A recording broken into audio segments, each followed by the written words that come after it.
자, 우리가 마태복음 1장 예수 그리스도의 계보를 살피고 있습니다. 자, 아브라함과 다윗의 자손이라는 선포의 초점이 무엇인지를 말했습니다. 아브라함의 자손이다, 다윗의 자손이라고 했을 때 초점은 언약이라고 했습니다. 하나님께서 아브라함에게 주셨던 복의 약속, 그리고 다윗에게 주셨던 영원한 왕위의 약속입니다. 그리고 이 성경의 언약은 거슬러 올라가면 에덴까지 갑니다. 하나님께서 에덴에서 곧 창세기 3장에 보면 여자의 후손에 대한 약속을 말씀하셨거든요. 여자의 후손이 뱀의 머리를 밟을 것이라는 말씀입니다. 뱀의 머리를 밟을 여자의 후손에 대한 기대가 인류의 역사입니다. 그 언약이 아브라함의 언약으로 이어진 것입니다. 자, 복음서가 마태, 마가, 누가, 요한복음이 있죠. 그것은 쓴 저자가 마태고 마가고 누가고 요한 각각 다르기 때문에 그렇게 이름 붙인 것입니다. 그러나 우리가 믿는 것은 뭡니까? 왜 이 복음서들이 성경으로 들어와 있는 것입니까? 마태가 썼지만 마태 개인의 견해를 쓴 게 아니고 마태의 손을 통해서 그 마음을 통해서 성령께서 감동하셨다는 사실 때문이죠. 그러니까 마태가 이 복음서, 이 첫 부분의 계보를 쓸 때도 객관적인 자료를 가지고 쓰지만 성령의 감동으로 썼다는 것입니다. 그러니까 단순한 역사적인 자료, 객관적인 자료를 나열한 것이 아니라는 말입니다. 그래서 그가 생각했는지 그렇지 않았는지 모르지만 하나님께서 주신 감동으로 이 특정 몇몇 인물을 부각시키고 있어요. 몇 사람 여인들의 이름이 등장한다고 했습니다. 여자들을 소개하자면 누구부터 소개해야 돼요? 아브라함의 아내 사라가 있고 이삭의 아내인 리브가가 있습니다. 그러나 그들의 이름은 쓰지 않았어요. 어쩌면 덜 중요하고 쓰지 않는 게 더 나아 보일 수 있는 다말이라는 여인의 이름을 기록했습니다. 이방혈통이라고 했죠. 이방혈통인데다가요, 지난주에 설명했듯이 이 상스럽게 여길 수 있는 그런 이야기를 가진 주인공이기도 합니다. 아주 단순하게 이야기했습니다. 시아버지를 꿰어가지고 씨를 받아서 아이를 낳았습니다. 유교적 도덕성이 강한 우리 사회에서는 읽는 것조차도 거북스러운 내용 아닙니까? 그런데 이 마태복음의 계보가 일부러 의도적으로 이 유다와 다말의 스토리를 노출시켰다는 것입니다. 무엇을 말하기 위함인가? 그리스도께서 이스라엘이라고 하는 그 민족의 순수한 혈통을 따라서 오신 것이 아니라는 사실을 밝히는 것입니다. 그리고 또한 그들의 혈통 배경 역시 조상들의 거룩한 삶이 아니라고 하는 사실도 보여주는 것입니다. 말씀드렸듯이 그리스도께서는 이 죄악된 인간 생의 그 치부들, 그것을 배경으로 이 세상에 오신 분이고요. 사람들의 이 적나라한 그 삶의 배경을 통해서 오신 것입니다. 그러니까 아브라함의 씨가 의롭다, 아브라함의 혈통이 의롭다는 게 아니고요. 그 순전함이 그리스도가 오시는 토대가 아니라는 것입니다. 초점은 어디에 있어요? 언약에 있습니다. 초점은 언약에 있고요. 초점이 언약에 있다 할 때도 그 언약의 주체이신 하나님께 초점이 있어요.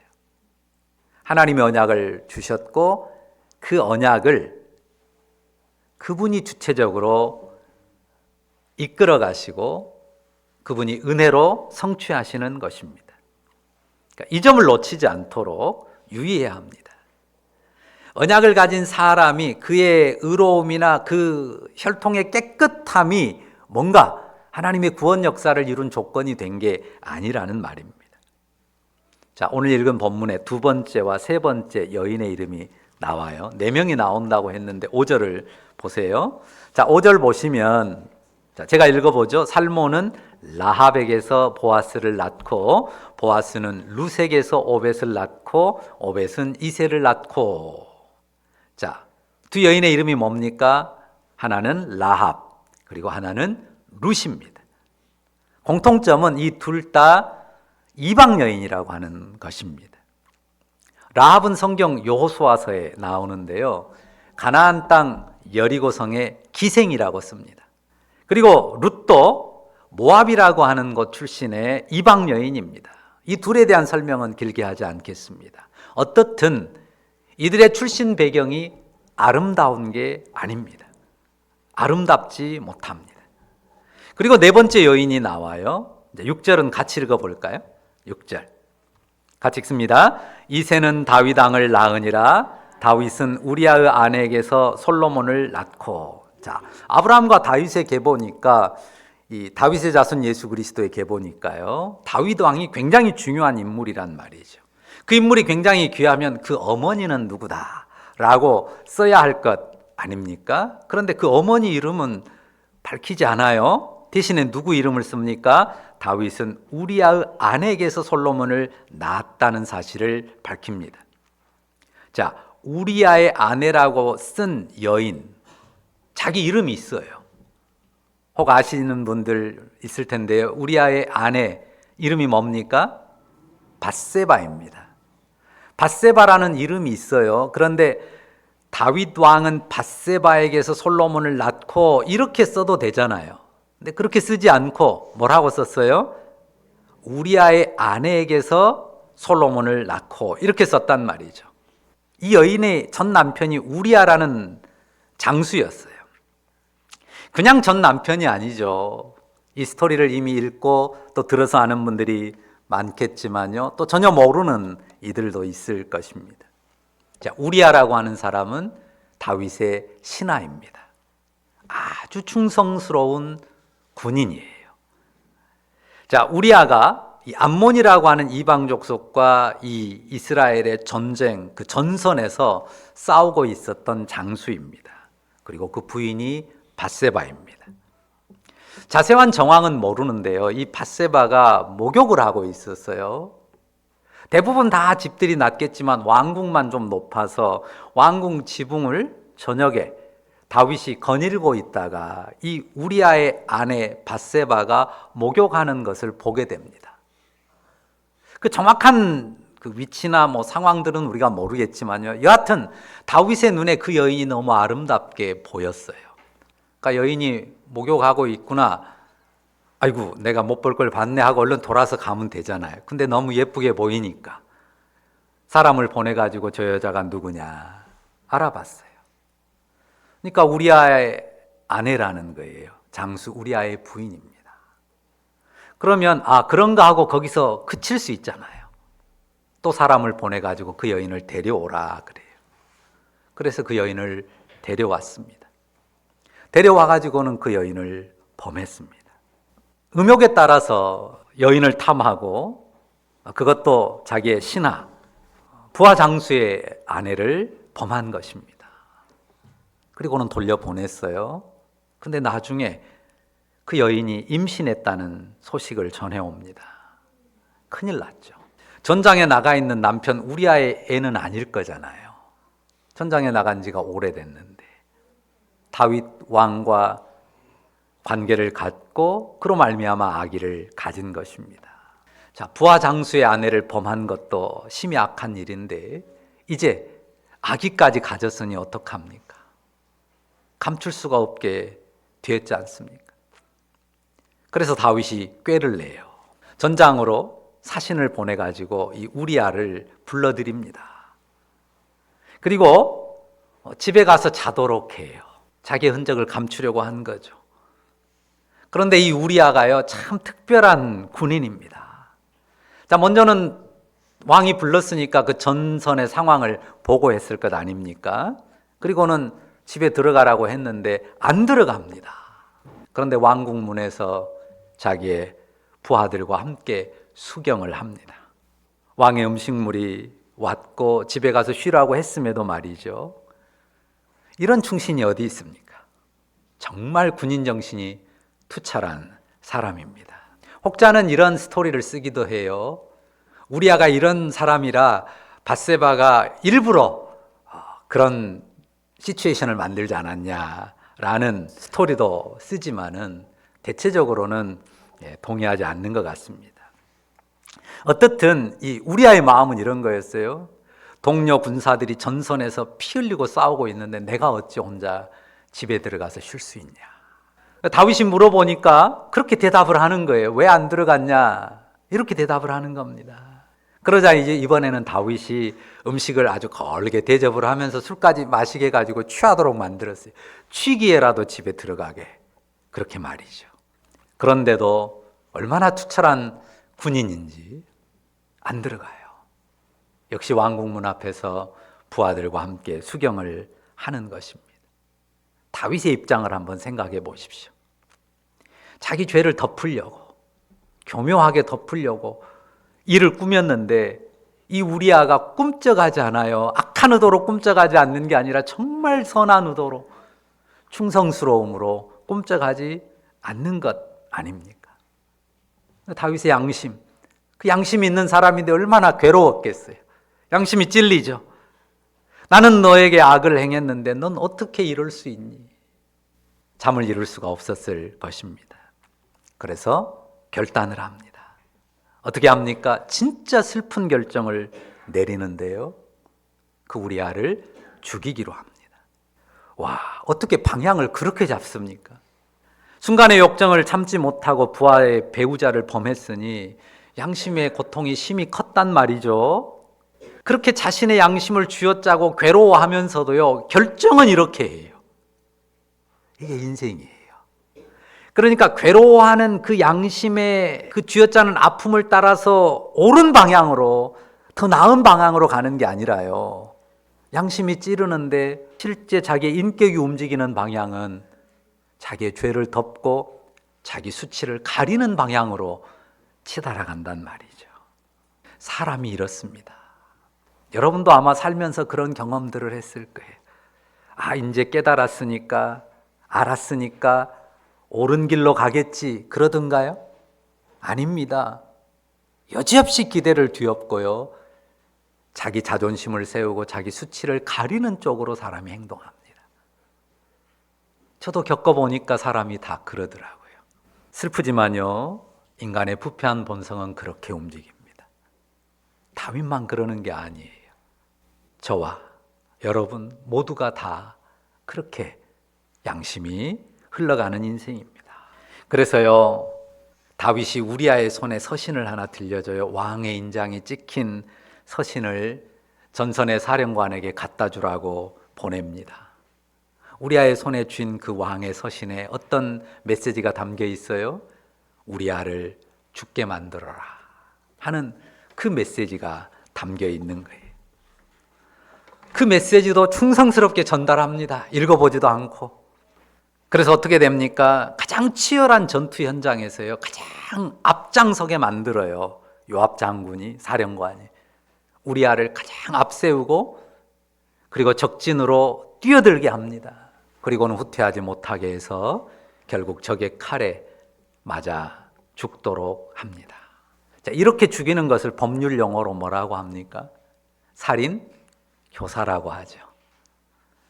우리나라 현행법에서는 살인죄의 형벌을 사형 또는 무기징역 그리고 5년 이상의 징역으로 정하고 있는데요, 살인교사범은요, 그 살인을 한 정범보다 형의 2분의 1을 가중하도록 규정하고 있습니다. 그러면 다윗 시대 구약 성경의 법은 어떻습니까? 다윗이 정말 사모했던 율법, 그 율법의 규정은 어떻습니까? 아주 단호합니다. 사람을 쳐 죽인 자는 반드시 죽일 것이요, 살인의 죄는 죽음으로 갚도록 율법은 규정하고 있어요. 다윗이 얼마나 율법을 사모하고 좋아했습니까? 그가 사모한 율법이 그렇게 규정하고 있단 말이죠. 그러니까 다윗이 율법을 따라 받아야 될 형벌은 사형입니다. 간음은 어떻습니까? 남의 아내를 취하여 간음했습니다. 우리 형법에는 이렇게 되어 있습니다. 폭행 또는 협박으로 사람을 강간한 자는 3년 이상의 유기징역에 처한다. 그런데 구약의 율법은 아주 강한 규정을 두고 있습니다.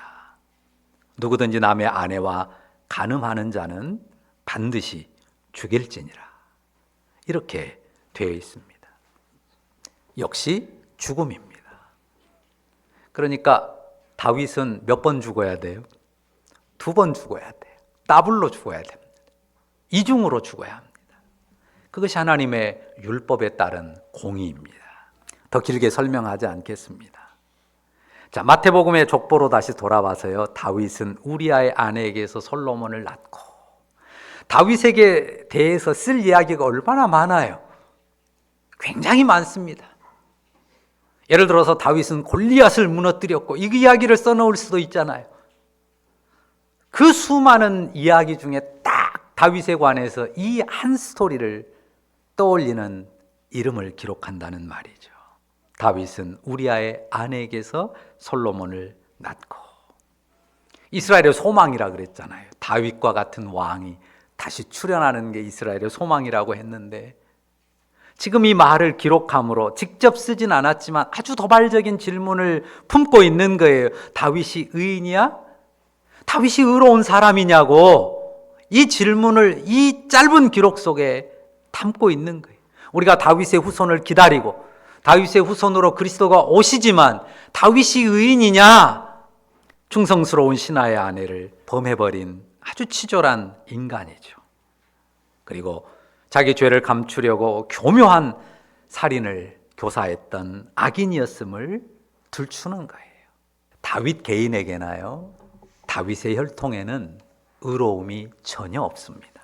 있다면요, 다윗의 죄를 용서하신 하나님 은혜가 있는 거예요. 조금만 더 스토리에 들어가 보면 다윗이 회개하지도 않아요. 하나님이 선지자를 보내가지고 죄를 지적하고 회개하도록 하니까 그때 회개하거든요. 전혀 의로움이 없을 뿐만 아니라요, 자기가 주도적으로 죄를 뉘우치고 죄로부터 회복되는 것도 아니에요. 하나님이 찾아오셔서 회개하게 하고 또 용서받게 해주셨단 말이죠. 죄를 용서하신 하나님의 은혜가 있는 거예요. 그리고 그런 다윗의 가문을 통해서 세상 구원의 언약을 이어가는 하나님의 섭리가 있는 거예요. 그런데 유대인들은 자꾸 다윗의 혈통에서 의를 찾으려고 하고 그 가문에서 뭔가를 찾으려고 했던 거죠. 마태는 서두에 말씀드린 것처럼 성령의 감동으로 그리스도의 족보에 이것을 기록한 것입니다. 그러니까 다윗 이후 그의 아들들, 그의 아들 솔로몬과 솔로몬 이후의 계보도 마찬가지예요. 다 쓰지 않았지만 추악한 죄와 음행, 살인, 배신이 다윗의 아들들 가운데 가득해. 그리고 그 역사가 다윗 왕과 솔로몬 아들들 이후로 쭉 이어집니다. 그래서 결국 어떻게 돼요? 실패와 패망으로 종결됩니다. 다윗 왕의 계보의 끝은 실패예요. 패망입니다. 처참한 멸망이었습니다. 백성이 모두 바벨론 포로로 끌려가는 비극입니다. 그들이 의로웠음에도 그런 게 아니라 하나님 앞에 심각한 죄와 누추함, 더러움으로, 악으로 그렇게 멸망을 받았다는 거죠.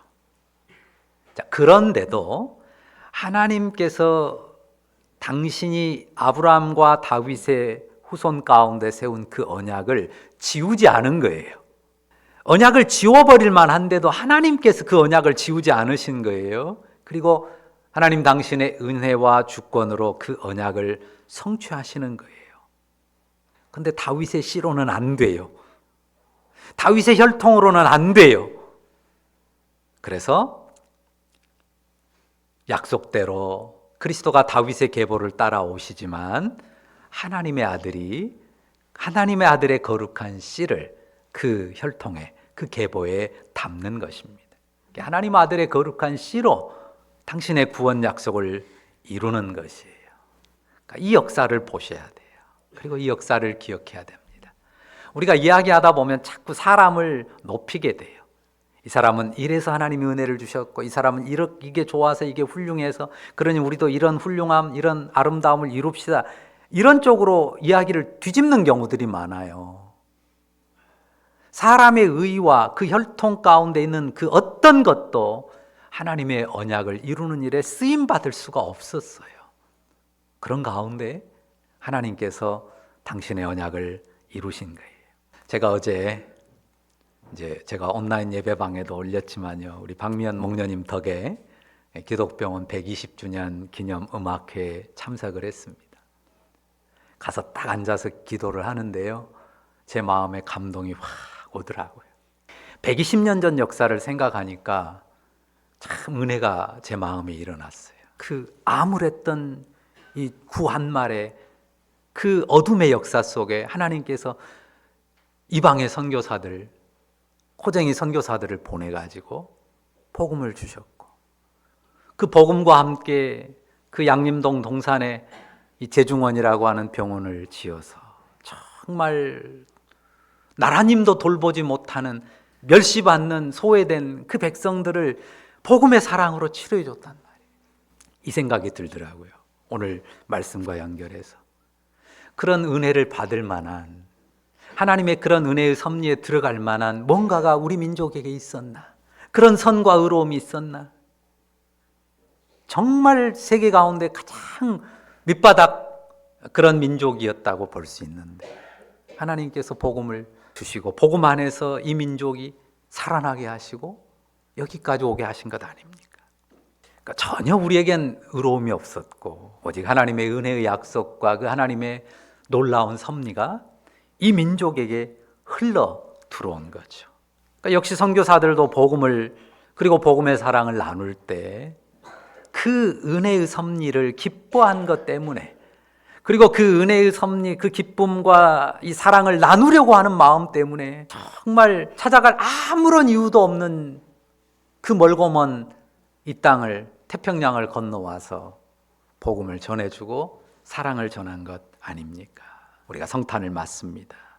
인류를 향한 그 하나님의 은혜의 약속, 그 약속을 신실하게 지키신 하나님, 그 하나님을 기뻐하고 그 하나님께 감사하는 마음이 가득한 그런 즐거운 성탄절이 되시기를 간절히 바랍니다. 기도하겠습니다. 하나님 감사합니다.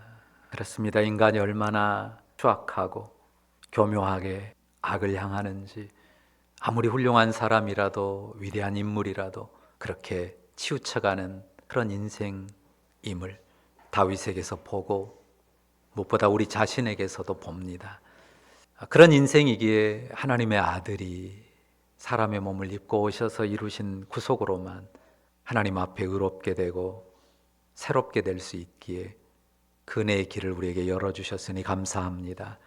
우리가 그 은혜를 기뻐하며 감사하며 즐거워하는 성탄절, 그래 우리 마음이 참으로 따뜻하고 그 따뜻한 사랑이 우리 주변 이웃에게 흘러가는 이 성탄의 절기가 되게 하옵소서.